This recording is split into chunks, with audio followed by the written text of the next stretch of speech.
कि वली का नाम है हज़रत जमालुल औलिया रहमतुल्लाह ताला अलैह। इतने पाए के बुजुर्ग हैं।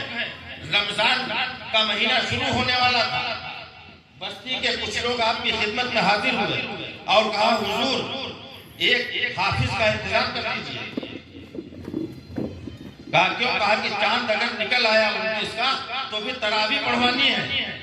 तो उस अल्लाह के वली ने कहा कि चले जाओ, अभी चांद 29 का नहीं है, 30 के हिसाब से आना। ये वली का आलम, ये वली का आलम है, नबी का आलम। अल्लाह अकबर की और कोई गैब क्या तुमसे नेहा होगा जब ना खुदा ही से करो।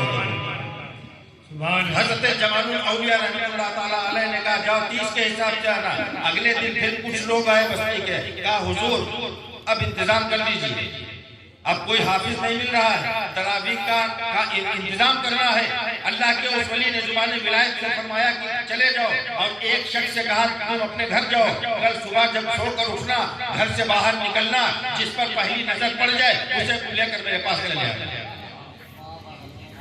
सबके सब चले गए। जिसकी जिम्मेदारी दी थी वो रात को सो गया, सुबह नींद से बेदार हुआ, फजर की नमाज अदा की, घर से बाहर निकला, उसने देखा एक ब्राह्मण हाथ में लोटा लेकर जा रहा। उसने बुलाया, कहा ऐसा करो पंडित जी इधर आओ। कहा क्या? कहा हमारे बाबा जमालुल औलिया ने कहा था सुबह जो पहली मुलाकात हो जाए उसको लेकर आना, तुम हमारे साथ चलो।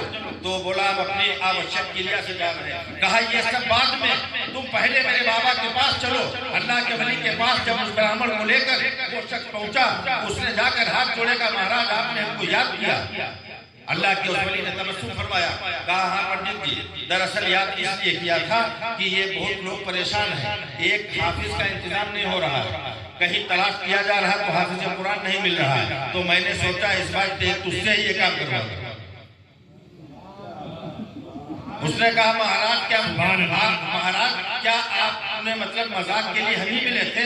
महाराज हम ये कोई गीता के श्लोक नहीं पढ़े जाते, इसमें तो अल्लाह का कुरान पढ़ा जाता है, वो भी जिसको कंठस्थ होता है, जिसको याद होता है ज़बानी। मैं कैसे पढ़ाऊंगा? हज़रत अल्लाह के उस वली ने निगाह विलायत उठाई, कहा पंडित हाँ करना तेरा काम है और याद करवाना और पढ़वाना मेरा काम। कहा पंडित करीब आ जा। अल्लाह के उस वली ने उसको करीब बुलाया। बुलाने के बाद कहा मेरे सीने से अपने सीने को लगा दे। लगाने के बाद कस के दोनों बाजू उसकी पीठ तक डाले और एक बार दावा का पंडित बता क्या हाल है? उसने कहा हुजूर 15 पारे सीने में उतर गए। कहा 15 पारे सीने में उतर गए। कहा फिरा, दोबारा फिर लिया, लेने के बाद फिर कस के कहा मेरे कानों में हाथ डाल, और डालने के बाद अपने बाजू उसके हाथ डाले, वो विलायत वाले बाजू जब हज़रत जमालुल औलिया रहमतुल्लाह अलैह ने उस ब्राह्मण के दोबारा काने में डाले और दाब कर जब उसको कस के दाबा और दाबने के बाद कहा पंडित बता अब क्या है? तो पंडित ने कहा महाराज 25 पारे याद हो चुके हैं। कहा और करीब आ। जब दोबारा फिर करीब बुलाया और बुलाने के बाद कहा ऐसा कर मेरी छाती से अपनी छाती को लगा दे, और लगाने के बाद कस के दाब और उसके